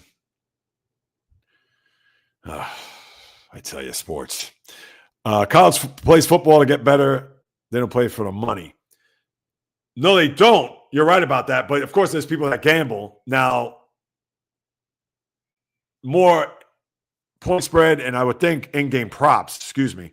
But yeah, it's not as if they're gonna, unless is there a college football draft for players? I don't think there is. Is there? I wouldn't be surprised if there is, but yeah, college is to me, and right, they don't play for the money. To me, college is just as corrupt as it is. I think for right now, this very moment, it's still better than the NFL. They definitely play. They definitely do play for money in college football. Oh no, of course, NILs and things of that nature, of course. But at least those guys are trying to build their stock to get to the NFL. At least the good ones, because not every college player is going to make it, of course. But they are showcasing themselves to a point that they're trying to do whatever it takes to get into the league, despite the fact that they're earning money on campus, off campus, etc., with the NILs. College football plays football for the love of football, and college football isn't drama. Right? Yeah, it's definitely not drama in that regard, but it's drama from the sense of matchups, who's going to make it, who's not, whatever, where we would think the NFL would have that. But this year, that certainly hasn't been the case, at least based on what I just detailed a while ago. 4 in a row against Ohio State. Oh, so listen, I said 3, so it's 4. My apologies, because, of course, I should have been more on top of that. But, yeah, it is 4 in a row. Yeah, because I know Harbaugh, yeah, he had won 3 in a row, and then last year, yeah, I thought Harbaugh had won the 2, and then Moore won last year. Oh, and that was a big time. Oof. When Ohio State lost that game, I mean, geez. There is drama in college sports just as much as pro sports. It's called the transfer portal. That happens every season. Yeah, I know, which is rough because if you're rooting for, if you have a team that you root for, and then for whatever the reason, let's say the coach leaves or it's a situation where, I want to transfer out, and then you lose that player. Yeah, that's the one thing. But again, college, why do you see the Nick Sabans, the Jay Wrights in basketball, Mike Krzyzewski, why do you think that they retired? Because, yeah, it's hard to be in the business, especially like basketball, because basketball is one and done. Where college, even though I understand you get the transfers, but still, those players have to play at least 3 years. But yeah, that's rough. Transfer portal, because you don't know from 1 year to the next who's going to stay and who's going to go. That's all there is to it. All right, so let's see. What do I got here? Let me get to the next thing. Yeah, so we talked about that. You know what? Tatsuya, if you're still here, let me jump right to this now. I'm going to have some fun. Because NBA, what am I going to get into? I'll get into the Pistons. I mean, before I get to the next thing. So Tatsuya, if you're still there, hang on. 3 weeks in, Thunder on a mission, log jam in the East. Thunder, 11-1. And I saw an article there on ESPN talking about the dynasty. And I know Brent had gotten after me and said, hey, it's too soon to talk that. And I understand that. They only won 1, but they got their young core signed. They have still a ton of draft picks coming their way. I mean, the team, they're loaded. And right now, with the way they're playing, I don't see anybody beating them. And then the logjam in the East, you have all those teams that are 7-4. I know the Pistons flying high, 8 in a row. What are they, 9-2 now? So kudos to Jay Fishing Angel and your beloved Pistons. But the NBA right now, again, it's like you're going to get pockets of information, pockets of news, etc. But, Lakers are playing well. Spurs, like you mentioned, Val, they're going to play the Warriors later. But how I look at it is that the NBA, I get it, even with Christmas and that day and the coverage that you're getting now between NBC on Tuesdays and even Peacock Mondays and Amazon Prime. I mean, again, they're on a million platforms, and this is the way of the world as it is right now. So that's what you have there with the basketball. Let's see. Yeah, I was going to get to some NHL stuff now. I'll skip that for now. I know you have the MLB awards, the Cy Young tonight, free agency on deck, as well as the MVP tomorrow. Now, you already have your Rookie of the Year is Nick Kurtz of the A's and Drake Baldwin of the Braves. You have repeat Manager of the Years between Stephen Vogt of the Guardians and the Brewers' Pat Murphy. So tonight we may see Tyler Skubal win another Cy Young, which will be back-to-back for him, and Paul Skeens, right now the leader in the clubhouse as far as him winning the Cy Young. Although Freddie Peralta will get votes, but I don't know if he's going to win that. And then, of course, the MVP, whether it's Aaron Judge or Kyle Raleigh in the AL or Shohei Ohtani and Kyle Schwarber. They even had Juan Soto third, which I was surprised. Top three, but Soto's not going to get. I mean, please. So you have that. We'll keep an eye on what's going to happen there with the awards, where tonight is the Cy Young, and then tomorrow you'll have the MVP, and then that's it for baseball. And then free agency on deck, which you already have the GM meetings. You'll have the winter meetings there in the first week of December, which I'm going to be looking forward to. But that's what you have with the baseball. But I want to talk about this. Two things before I go, and here you go, Tatsuya.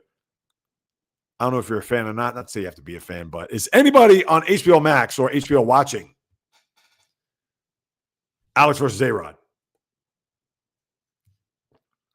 I watched the first episode yesterday, and I have one,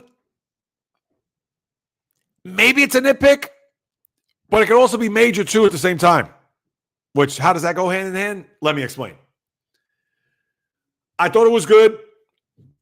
I want to see more of. Listen, we followed A-Rod's career since day one. And you know about all the off-the-field stuff, steroids, the women, etc. Scandals. But my thing is that I wonder how much more we're going to learn about him, because he's saying that he wants to be open, transparent. And we saw that a little bit there, the relationship with his father. If you've watched, I may have a spoiler alert here too. Who knows? But here's my nitpick, but also could be a major thing. In the first episode, it talks about him bouncing around, growing up in Washington Heights, goes to the Dominican Republic, then goes to Miami. His father leaves. He's a big-time star, gets drafted number 1 by Seattle, as you all know. Comes through the ranks. The first time that his father, I believe it was, in 2000, when he goes sees him in a trip in Minnesota. He has a 4-game series, he had a monster series. And even then, he still wasn't 100% with his dad, even at that point, despite the fact that I guess he was going to bring him back into his life. He was already married at the time, or maybe he was engaged to Cynthia, his first wife, where he has his 2 daughters. And here's where the problem. After his final year in Seattle, where you see him play in the League Championship Series against the Yankees in 2000, and then he becomes a free agent, and obviously gets to sign with the Texas Rangers. I was disappointed, and maybe they're going to talk about it in this upcoming episode, which I don't think they will, because they touched on a little bit of his career in Texas. And I guess the part 2, which will be tomorrow night, and then you'll have a third and final part. But I don't understand why they didn't go through the free agent process, Seattle to Texas, because in the World Series of 2000 between the Mets and Yankees, prior to Game 4, where he sat behind home plate, and maybe I guess they're going to touch on that in the second part, but they went from him getting his last at bat where he hit a home run in the championship series to all of a sudden at the press conference where he puts on the hat, he's answering questions to the media, and then you see him hitting home runs, talking about certain things. As him being a Ranger, his brother was also chimed in on a few things. And then you're made to think that, that's when he gets traded to the Yankees. But, of course, prior to that, they're going to have to talk about the Red Sox, because they already had a deal in place for him to go to Boston, to where Manny Ramirez was going to go to the Rangers. But A-Rod had to take a pay cut, which he was willing to do. But the Players Association and the union, I said not the association, but the head of the union at the time, I guess it was Donald Fair, they said, we're not having it. You're not just going to forego whatever it was. I think it was only like $20 million, only $20 million, where he was willing to be a Red Sox. And as we all know, that trade never happened. And then you had a scenario with A-Rod getting traded to the Yankees. And if you watch the Derek Jeter documentary, that was a situation where Brian Cashman at one of the, I believe it was the Baseball Writers Awards, where A-Rod won the MVP in 2003. I think he did win the MVP in 2003. As he's getting his award, and he sat next to Brian Cashman, and he's already had a few drinks, and Brian Cashman said, what would you think about being a New York Yankee? And, of course, in that moment where A-Rod is feeling a little sauced, he said, I never thought about it, but if you're going to trade for me, all right, cool, but I'm a shortstop. Cashman said, well, you're going to play third base. Well, if you're going to do that, then fine. That was a story in the Jeter documentary. So I wonder if they're going to bring that up here. You would think they would.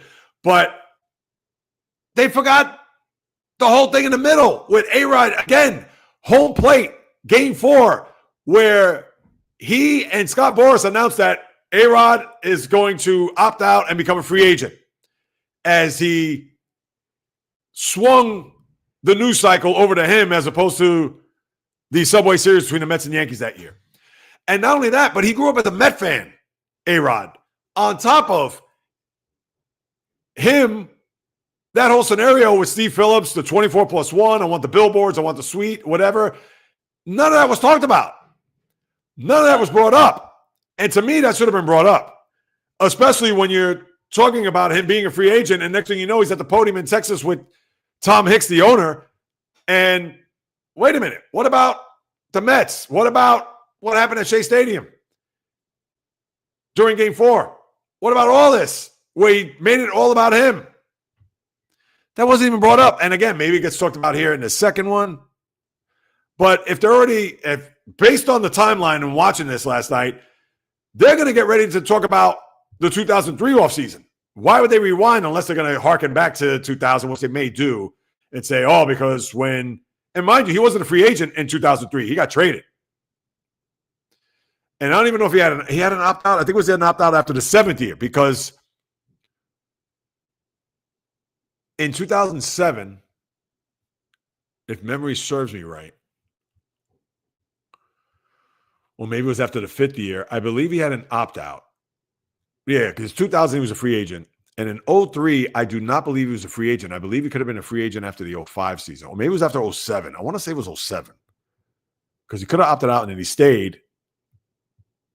And then he got a 10-year deal after that. That's right. Let me see. 08, 9, 10, 11. Yeah, because I believe he after 07, that's when the Yankees extended him, and they didn't want to do that. And this is prior to the steroids, because he got caught in 09, which was the first time. Well, I think it was after 09. Or maybe it was before. My memory is now all over the map just thinking about this. And then, of course, in 14, where he got the 162-game suspension when that came out. But yeah, I just didn't like that was the one, to me, egregious thing that wasn't highlighted in this first episode. Now, I don't see any comments about this, so I'm sure people probably saying, Jay Reels, nobody cares about A-Rod. I get it. And I see a couple of comments there. J-Rod, I think I got that one, but the Fishing Angel, I see you there. But as polarizing as A-Rod was as a player, and to a lesser extent now, because you see him on the Fox broadcast, you see him, he's still in the public eye. Obviously not as much as he was when he was a ball player, but that's the one thing when you look at athletes of that ilk who have that just, I don't want to go as far as saying split personality, but they have that alter ego. In this case, Alex A-Rod. And in New York, the media capital of the world where he played here, I mean, you couldn't go a day in the baseball season without talking about A-Rod. And no pun intended, he is that lightning rod for sports talk, fodder, for controversy, for all that. And even when you look at guys like Darryl Strawberry prior to him, Patrick Ewing, I'm talking about people in New York. And we could talk about even other players over the years that have that resonated, not only just with the sports fan, but even with the American public, because these guys were almost larger than life. And the publicity that he got, and rightfully, deservedly, and self-inflicted, as he had mentioned, because when you take someone like Derek Jeter, who throughout his 20-year career toed the line, did what he had to do, punched his clock, went out, had his moments, Mariah Carey early on, but then after that, it was like, everything was calculated. Where A-Rod, because of how he grew up without a dad, where Jeter, his parents are still together to this day, just goes to show you that Jeter made every step along his career the right way, and A-Rod was all over the map. And even though I'm sure there's people who haven't watched it or don't care about watching because we saw his life unfold in real time. But the reason why I am curious to watch this is because I know he's at a point of his life where he's willing to open up. He's willing to share. And I think we could all take a little bit of whatever it is that anyone's going through in life to try to incorporate that. Now, listen, obviously we're never first round overall picks, one of the greatest baseball players of all time. We're never going to have that type of fame, fortune, notoriety, etc. But to be humbled and to have all of his transgressions shown to the world to the point where he had to own up and admit that he was the problem and not anybody else, to me, that speaks a lot about a person. And I'm only hoping that he does that. And he has done that in some of the interviews, in the press junkets, and him before that this was released, doing the tours to kind of sell the Alex versus A-Rod and sell himself and even admit to his shortcomings and wrongdoings. So he's done that, and I got to give it up. And, of course, you could still not like him. And to me, I've always admired him as a ball player. I mean, how could you not? And I admired a lot of those guys from that time, whether it was A-Rod, whether it was Manny Ramirez, even Albert Bell. That's a guy that it was a curmudgeon. Media hated him. But I love watching Albert Bell. That guy, in my eyes, and he'll never get in, of course, he is a lock Hall of Famer in my. I mean, look at his numbers. And I don't want to make this about Albert Bell, but my point is that when you have players who are star or superstar players and obviously have this persona of the limelight, whatever that gets thrown at them, and how they deal with it, how they handle it, like I mentioned, Jeter, even LeBron, for that matter. This guy was the chosen one at 15. Or even a guy like Bryce Harper, another guy on the cover of Sports Illustrated at 16. He's won 2 MVPs. Has not won a World Series. He's been to a World Series. But, and I understand he's a baseball player. He's not going to get in this day and age. And Harper was the number 1 overall pick too. But Harper's not a guy. He's a family guy, religious guy, whatever. So he's not out here trying to meet ladies and trying to hobnob with celebrities and actors and things of that nature. Where that's what A-Rod did. So I don't know. I see a few comments there. I don't know if anybody was interested in watching that. All right, Fishing Angel. Oh, he's got to go to work. Every sport has drama. It's how you play the game and no drama. No, absolutely. Because the drama can come to you if you allow it. And A-Rod is a perfect example of that. Fishing Angel, yes. Great day to you and great day at work. I appreciate the very kind words, as always, coming from you, Fishing Angel. So, yeah, and this isn't sponsored by HBO, or I'm not a shill for HBO. I'm just putting it out there for those who want to see it or for those who care. And I get it. A-Rod's a guy that you either love him or you hate him. There's no in between. So I just thought to throw that out there because baseball obviously is over. And I understand I mentioned about the awards and the free agency that's forthcoming. So I just want to put that out there. Now, I have one last thing before I bid adieu. And it's interesting because let me just put it up here. The live stream sweet spot. And Tatsuya, I don't know if you're still around because I didn't see any comments regarding A-Rod or baseball for that matter. I could go on with you guys for hours on end. But at the same time, I don't want it to be a thing where, unless it's a specific event or incident, whatever, where I could go on for a long time. I figure 2 hours is good.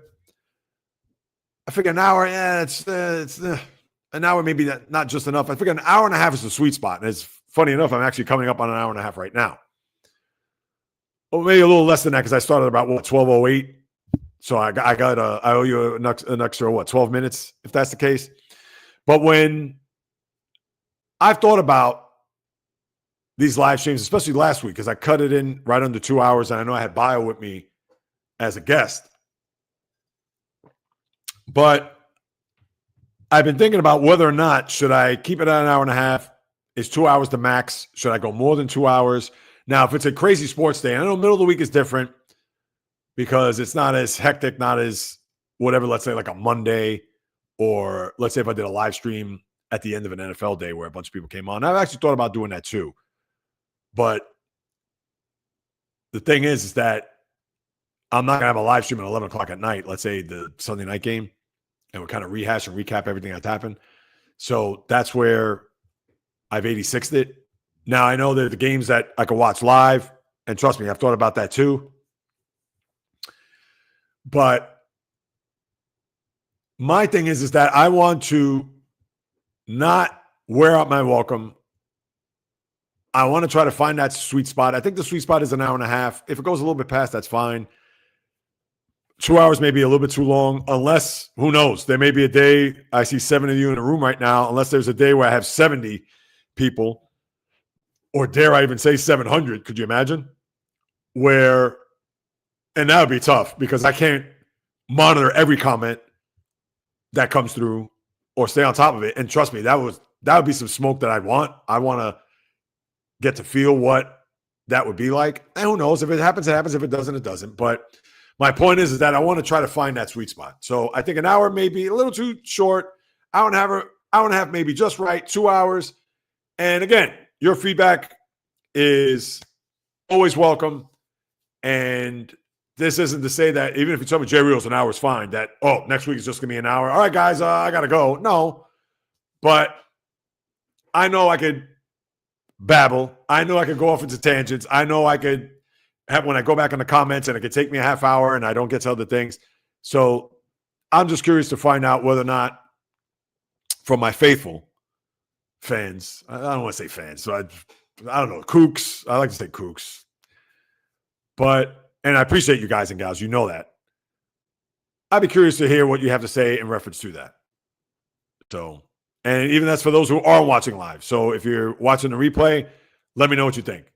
Because I'm sure for those who want to watch the replay and they say, it's an hour and 48 minutes. I don't want to sit and watch an hour and 48 minutes. And what I'm going to start doing, what I should have been doing from the beginning, is taking some good snippets out of it, which gets produced here. And it gets chopped up and I put it out on my YouTube channel. But yeah, let's see. And I see I got 7 comments here. So what do we have here?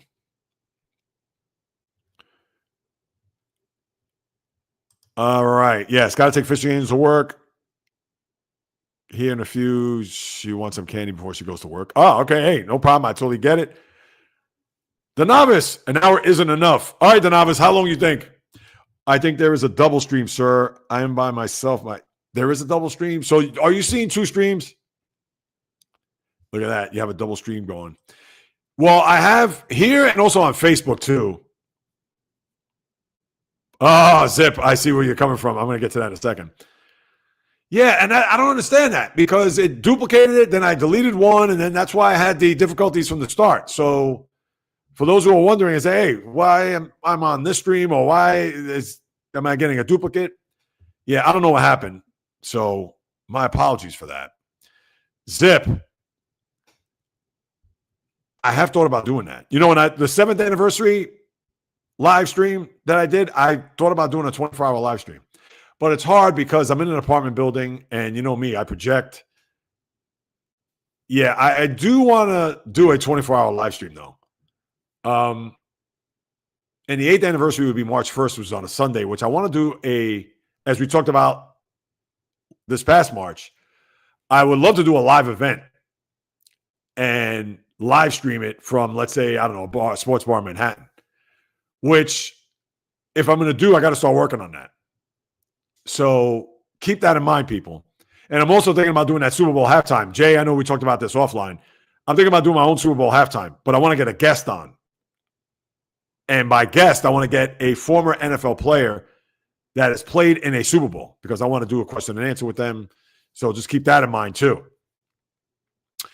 But 24 hours is not out of the realm of possibility. I just got to make sure that the setting, that wherever it is that I do it, that I'm able to do it. And yeah, I would love to know. And now, of course, I give everybody well in advance.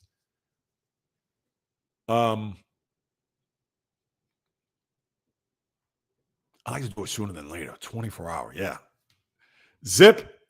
That is going to happen at some point.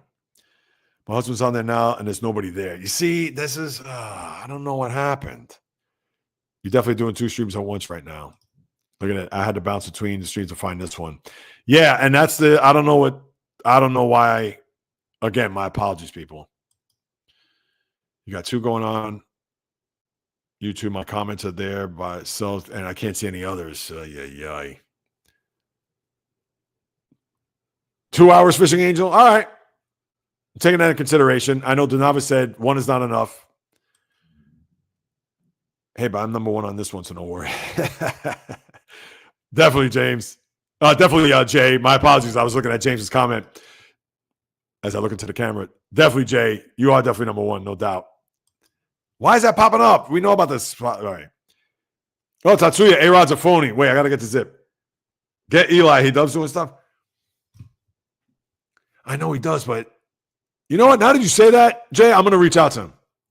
I will at some point, maybe even this afternoon, because I've reached out to a bunch of athletes starting yesterday, hitting them up on their Instagram DMs and trying to see, hey, would you like to hop on board? It's just to be a guest on the podcast. Because, and even though I don't have a graphic for this, because one of the things I want to do, especially with the podcast, now let me know what you think about this, people. I know I talked about having the other channel, J-Reel's podcast. All right, fine. Eventually, what I want to do is I want to be able to get off of doing the podcast as far as like the latest sports news, where if I'm going to do that, I'll do that on my shorts here on YouTube, or if I need to extend the commentary, I'll just do a commentary video on it. But really what I want to do for the podcast is just have guests. So if I had a Monday, Thursday, where I had 2 guests a week, and I understand I got to build up to that, maybe I'll scale it back to 1 podcast a week if I start getting more guests consistently, where I could just post that once a week or even twice a week, where YouTube will be my live stream, you'll get my takes on everything that's happening in sports day in, day out. But that is the goal. I don't want it to be twice a week where and the reason why I've done the twice a week just talking sports is because this is where I'm building my, I don't want to say resume, but just building my base. But yeah, now it's time for me to pivot. Now it's time for me to just like kind of get off that, to wean off doing the 2 podcasts, just talking about sports. And I get it, it's a sports podcast, but I want to just have it where it's guests. And if there's something that's happening that's major in sports, yeah, I'll put out a podcast, but that'll be made like 15, 20 minutes. Where if you want to get my commentary on, let's say, a big trade or something untimely happens, I hate to use this example, but like when Kobe Bryant passed, and that happened on a Sunday when Kobe Bryant passed. So the next day that opened the podcast. But that won't be a part of the podcast. That'll just be a part of the channel where I will just talk about my feelings on something like that transpiring. So yeah, that's just another thing that I'm looking to add to once I start getting more athletes, broadcasters, writers, all that as far as on the roster goes, because then what I want to do is be able to have so many interviews recorded that I could just say, oh, now I can just schedule these, pop them up, and that's that. And yes, they'll be part of the podcast, but they'll also be part of the channel too, because I will have the component of video, because I'm going to use this platform that I use for the live streams for my interviews. And if I just so happen to get a one-on-one face-to-face, even better. So that's another thing I want to do. So all that. All right, let me see. I'm looking at some of these comments here. But yeah, I'm going to reach out to Eli. I will do that. Zip, I promise you. I'll even tag you on that. Oh, I won't tag you, but I'll take a screenshot and send it to you just so you know I'm not BSing you. All right, Tatsuya. A.R.'s a phony. I won't watch him. All right, listen, I get it. No doubt. All right, Jay. I got to make Fishing Angel number 1. Respectfully, of course. For the live stream.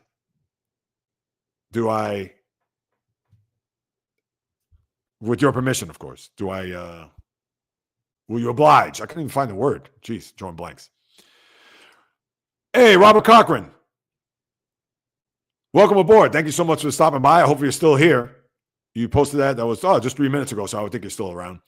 Short answer is yes, college is better than the NFL. I appreciate you hopping on board. And I think you've also made some other comments too. Your name looks familiar. So to some other content that I put out in the past.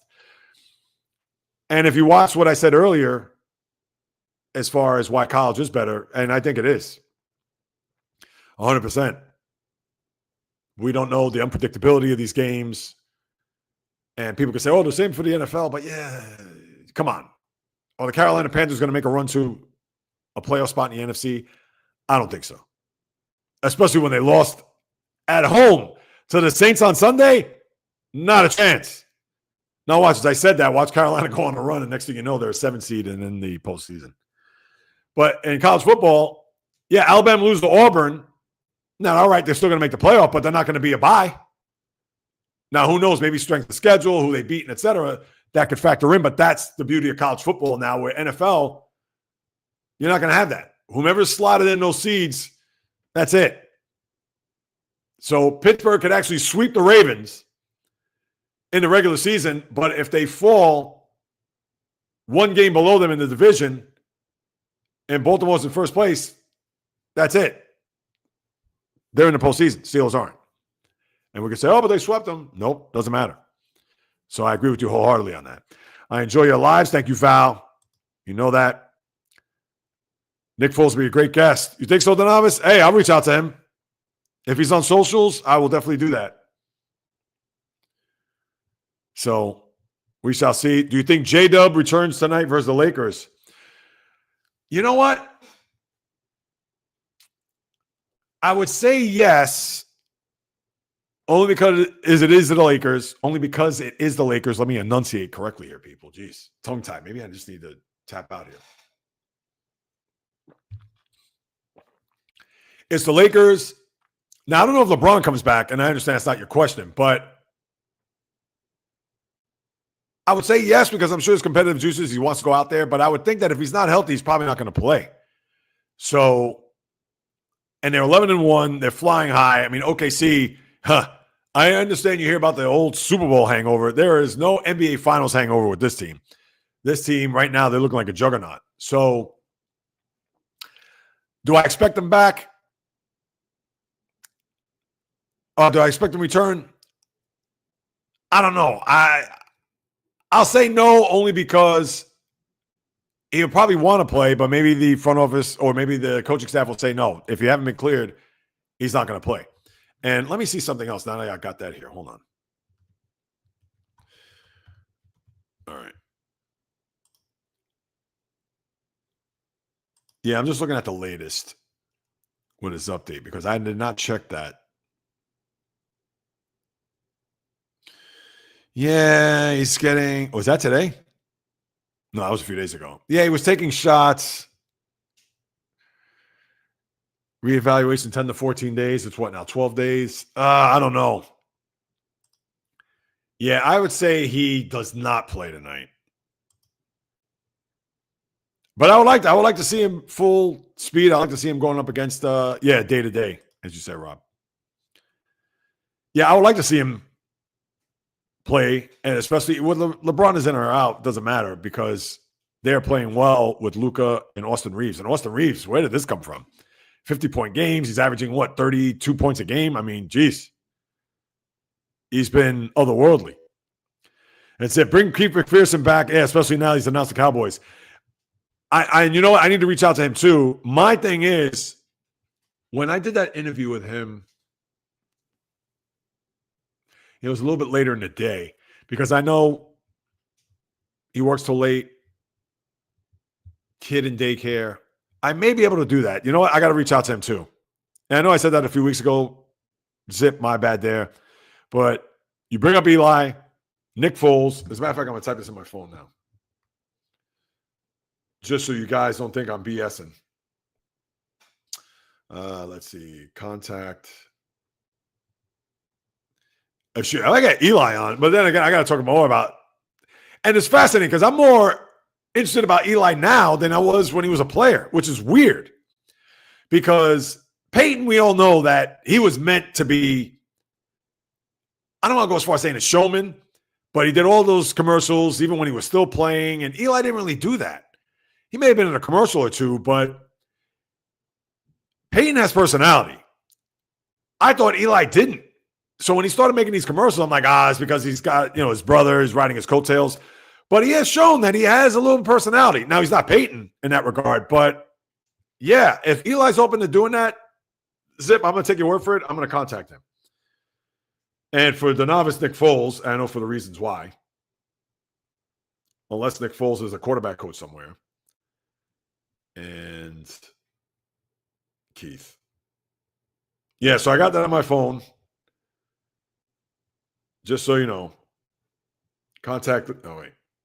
I got to make sure I use proper everything here. There you go. Probably can't see that, right? Yeah, it's in bold. It says contact Eli, Nick Foles, Keith McPherson. Because, yes. Oh, I appreciate that, Zip. And that's the one thing. I'm glad you brought that up because people ask me all the time, what sports podcasts do you listen to? And I hate to say this, and this isn't because of hubris or because I don't listen to anybody else because I don't need to. No. Bill Simmons was a guy I listened to all the time, but Bill Simmons, and I understand I love him and Cousin Sal, but that's kind of like, And the funny thing is that I just like the banter between he and Cousin Sal because they guess the lines and point spreads and things of that nature. But I like when they review the league. But I haven't watched. I listened to him like the first 3 weeks, and because he's done well against Bill Simmons, dating back to last year, this year. But like after week 3, I stopped listening to it. Ryan Russillo, I liked him and Simmons when they talk basketball. I think he's excellent when it comes to that. And I haven't listened to Russillo a lot, and now he's not even on the Ringer anymore. I think he's on Barstool now. I don't listen to Part of My Take. Not because I got anything against those guys. I just don't. I know they're a top flight podcast team. But no, I don't listen to them. I listen to, every so often, I'll listen to Jimmy Traina from SI. That's it. Yeah, I don't really listen to a lot of sports podcasts. Like All the Smoke, I don't. Depends. And I got nothing against those guys too. Props, kudos. I mean, I have my own feeling about them as far as, how can I say this without sounding, but trust me, I'm not jealous of anybody's success, so I don't even want to think I'm going to go there. But when I see them have a guest and how they handle their questioning, whatever, let's just say that I wouldn't handle it that way. Because, again, I'm coming at it more from a sports fan and knowing their history or knowing the games that they played in, whatever. Like, sometimes they get a little lazy. How about that? Like how many times they're going to ask, tell us your best Kobe story. You can ask that a little bit different. We can ask that better where it's going to be a lot more like, I didn't think of it that way. Instead of it, you played with Kobe. What's your best famous Kobe story? That's lazy. If anything, you could put the question in this particular way. What's something about Kobe Bryant, the Mamba mentality, the way we all know that. We get it. But was there ever a softer side of Kobe that nobody really knows, understands? And if you ask that to a former player that either played with him or against him, whatever, that's something I'd want to hear. Why not?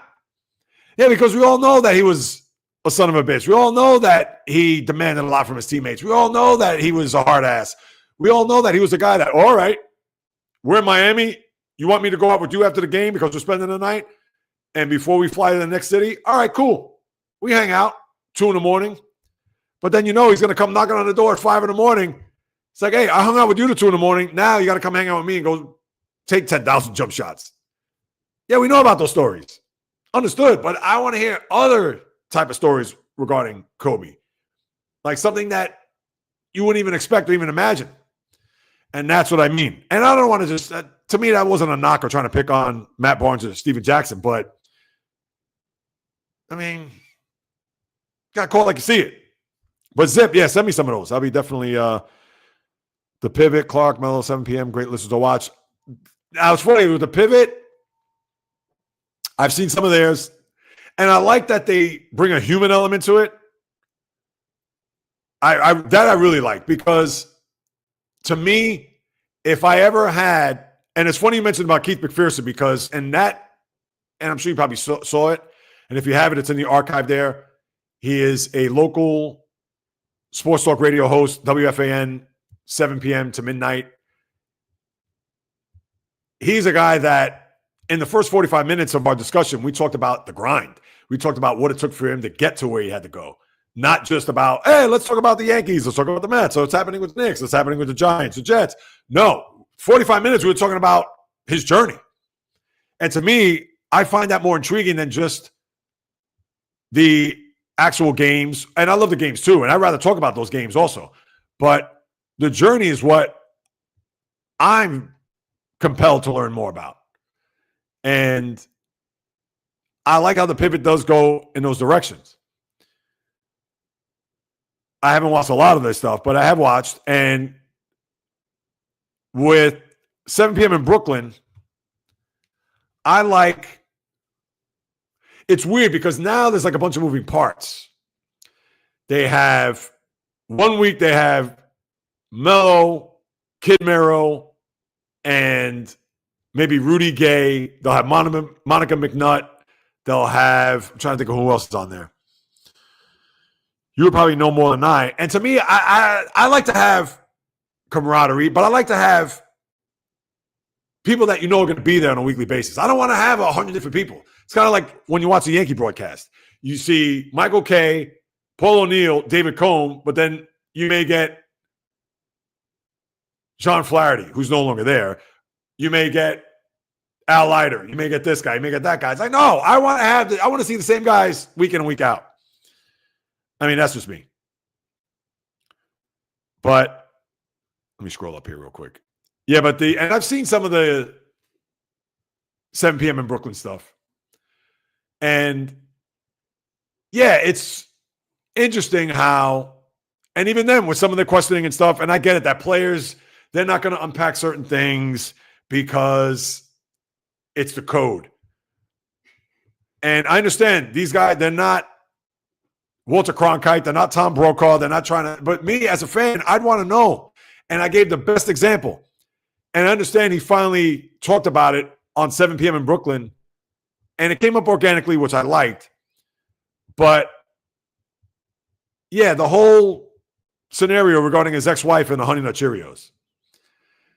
That's something, if I was Carmelo, if I had him as a guest, that would be automatic. Or if I had Kevin Garnett, that would be automatic. And when Matt Barnes and Steven Jackson, I hate to pick on them, but when Kevin Garnett was on there, was that question asked? Not at all. As fans, you want to know what happened with that. And that's why when I start getting more traction and I start getting athletes on, I get athletes have their own podcast, whatever, but a lot of these podcasts, even like I saw a little bit of Paul George. I mean, that's fluff. Nah, I could get on his case. I mean, you're going to talk about the same things. It's going to be overregurgitated. Oh, who's the toughest guy defended? Oh, yeah, I know, as a player in the league. And I understand that the players have the perspective that nobody that has ever been in a locker room on a team flight, meetings, etc., are going to have. I get that. But you also want to go a little bit more in depth. Not only just about the game, but about those road trips, about what it's like. And I understand it's code, we can't let the public know. Why not? I understand if it's something dark or secretive. All right, I get that. But yeah, if I'm a player, I would have asked KG or even Carmelo, listen, I can't hate to bring this up, fam, but remember Madison Square Garden 2012? You and KG, you were down at the tunnel. Was what has been reported or rumored or whatever, was that true? That's all. I mean, you're not breaking the code for Rubik's Cube, or I don't even know. I'm just being silly right now. But yeah, that's it. And that's what you would get with me. You would get nothing but not only just the true sports talk, but I'm going to ask those questions. I'm going to bring up things that may be uncomfortable and that those players wouldn't ask. But they wouldn't ask because, again, they're breaking a code. With a fan like me, I want to know. J-Rod, I want to do a fishing YouTube channel, but I thought about it and was like, F no, I'm not giving people a cheat code. Took on. I hear that. But you know what's interesting? Something I learned recently, especially when it comes to, let's say, podcasting, live streaming. Listen, I'm like, I'm new to the live stream game. It's only been a handful of months. But here's the one thing, though. There's a lot of work involved when it comes to that. So people, like for instance, with the good Lord's will, I get some success to the point where not that I'm like Kai Sanat or I Show Speed or any of those people.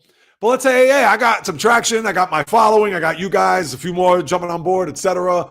Yeah, obviously brand deals, things of that nature are coming in, whatever. And now it's like, oh, I got a little name for myself here. And I'll go to speaking engagements, say maybe somebody wants me to be on their panel to talk. And, oh, how did you get into it? Oh, what's the code or what's this? You know what? I would share it. Now, I understand for you it's different because people, if you tell them and they don't have a channel, they'll go out, they'll learn all your tricks of the trade, etc. I get that. But here's the thing with podcasting, because people or live streaming, people think that, oh, it's easy. I can just sit in front of a microphone and talk about and do this and do that and whatever. And yeah, absolutely, rightfully so. But guess what? I've been doing this now, and again, consistently 8 months, every week, every Wednesday, and I started doing my podcast pre-games Mondays and Thursdays. And let me tell you something. I haven't earned a dime. I haven't gotten paid. Brand deals aren't knocking on my door. And the tolerance for people in this day and age, when they see those guys that are out there doing it, they got to put in the work. So just like if somebody were to sit, and I can just say this right now, and I'm not even earning any money, I could tell you, it's like, yeah, you just got to continue to put out content. You got to continue to just be visible, show up, tell people when you're going to show up. I know today with the stupid links and now I'm being duplicated or whatever. But you guys know, you guys see me, full transparency, etc. But yeah, you guys got to do the work. You guys got to week in, week out, pull the work. And yes, it's going to be hard. It's going to be difficult if you're trying to get guests, if you're trying to generate buzz, because social media, you can have 1,000 followers or thousands of followers. But guess what? You still need to have more people dial in, lock in, etc. And yeah, people think that you can put out a podcast and all of a sudden you're going to get paid. People think that you're going to put out 5 live streams. I'm going to put a year straight of live streams. Yeah, it still work. Oh, even a guy like Mr. Beast, who was counting to 1 million or whatever it was, and it took him how many hours? And I understand that's what it's going to take in order for you to get where you got to go. And that's why I even posted just a little while ago is 1 hour, 1.5, 2 hours. I understand these guys sometimes live stream 4 or 5 hours. And I get that. And you know what? If I will do that when necessary, because as much as I feel that I have engagement with you guys, and you know I have tremendous amount of love, respect, admiration, etc. for you following me. You know that. But I want it to be quality. I don't want it to be quantity. I don't want to just sit here 3-4 hours and here I am. Oh, now I don't know what to talk about. Hey, hey guys, look, it's November 12th, and I got a dog calendar. No, I don't want to do that. Because you're taking your time to watch me, so therefore, like I've said before, you're my CEOs. So I want to make sure that I deliver, that I entertain, that I engage, that I all that. Because I'm not going to be that guy that's going to sit here and be silent for minutes on end, and the comments keep going up, and I'm just sitting here on my phone. Or, all right, I understand I'm going to research something while I'm on live, and that's one thing because I'm looking up something. But I'm just not going to sit here to waste your time, and I'm just going to be like this. All right, guys, I got to go to the bathroom. I'll be right back. No, and then I'm gone for like 5 minutes, and then I go to the kitchen to get something to drink, and then I sit down. All right, guys, I'm back. No, I'm not doing that. Not doing that. And even if I do get to that point where I have more subscribers, followers, etc., I'm still not going to cheat you guys and gals out. No. Never. But I hear you, J-Rod. I hear you.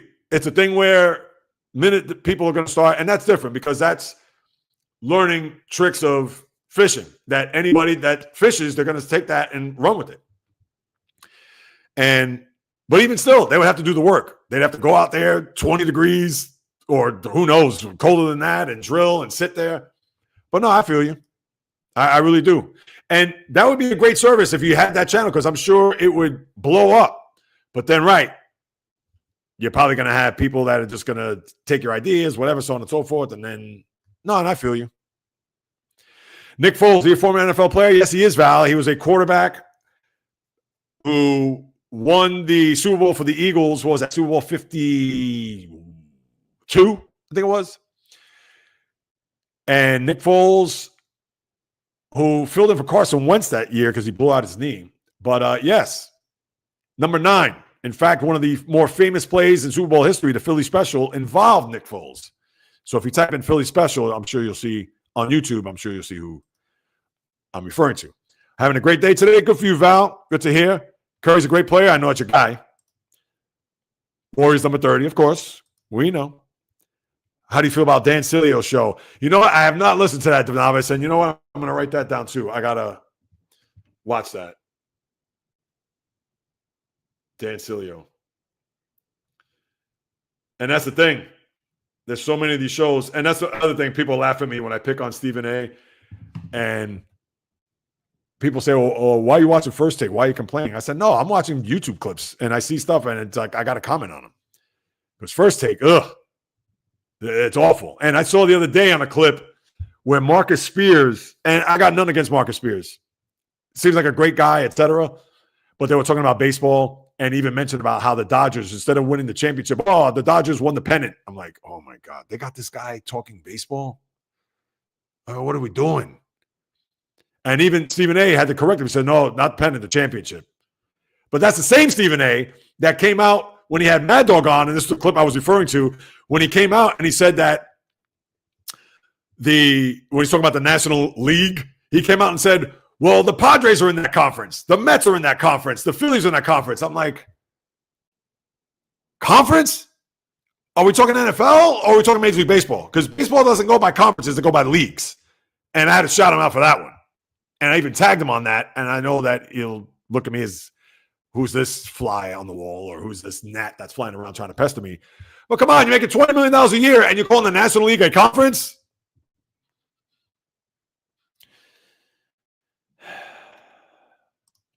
Zip. What you do is extremely hard.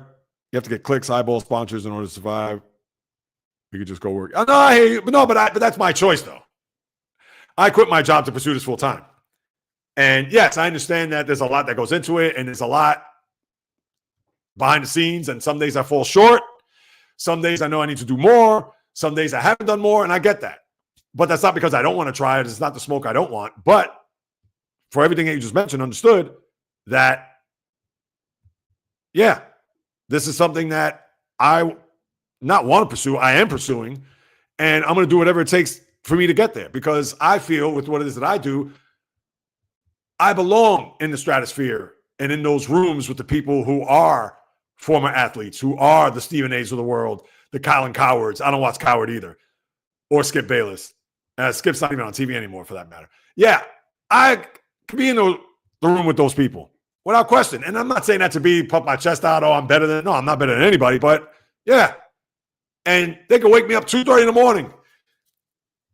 Jay Reels, Colin Cowards at your door. He has a word to say. Let's go.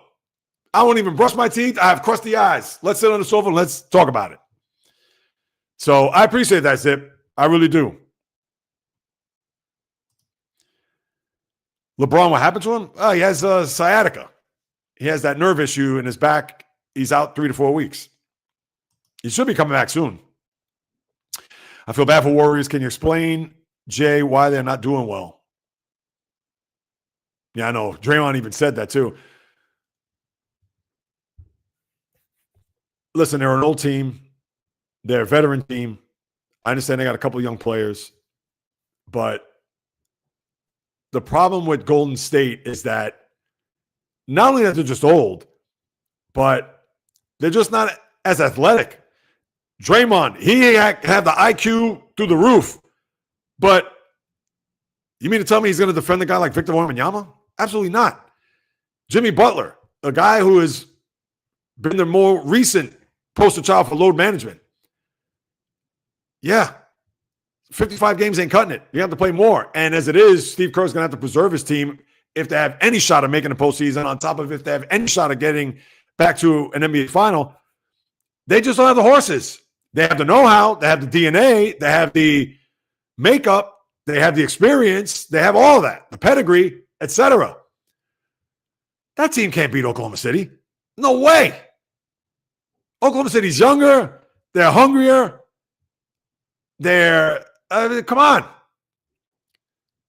And Curry, I understand he can still shoot threes from the logo, but he can't do it by himself. And he's 37. He's got a lot of miles. And that's what it is. And the Warriors are a good team, but they're not an elite team.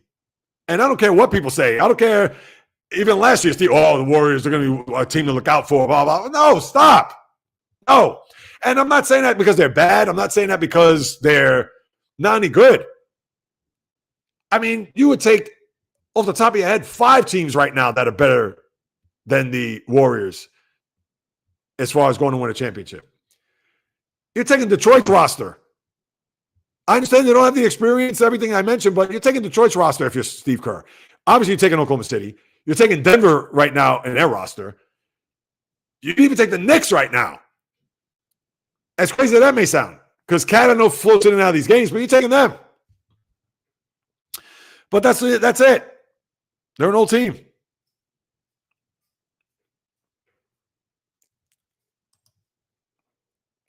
What else I got? Is that it, people? I think that's it. Yes, I'm approaching 2 hours since I started this, 12:06 or whatever it was. Any last thoughts, people? And I love your feedback. I really do. I take that into consideration big time. I mean, how can I not? You guys are my diehards. You come in here and whatever it is you have to say, I'm going to take a lot of consideration. So for Zip, I'm going to get to those. And Dan Cilio, I typed that into Donavis. Donavis, get at me whenever you want. And I'll see if I get any success with Eli and company. Maybe I'll post that on my socials if I get if I get a nibble. Well, we'll see. Because I don't want to post that. The next thing you know, I jinx myself. But with that being said, any last thoughts? Please feel free. And you know the drill. I'm sure you guys are already subscribed. No shock there. But for those who aren't aware, for those who love sports, like live stream, this type of content, etc., please pass it along. Latest edition of the podcast coming tomorrow. We all know the podcast pregame tomorrow, 9:30. What more can I add to? Maybe I'll piggyback from some of the things I've said here tomorrow morning. We could do that. And, of course, thanks to all stop by live, replay, etc., as we put another live stream in the books. Because as you, or maybe you do or do not know, but I'm sure for those who are on, you do know.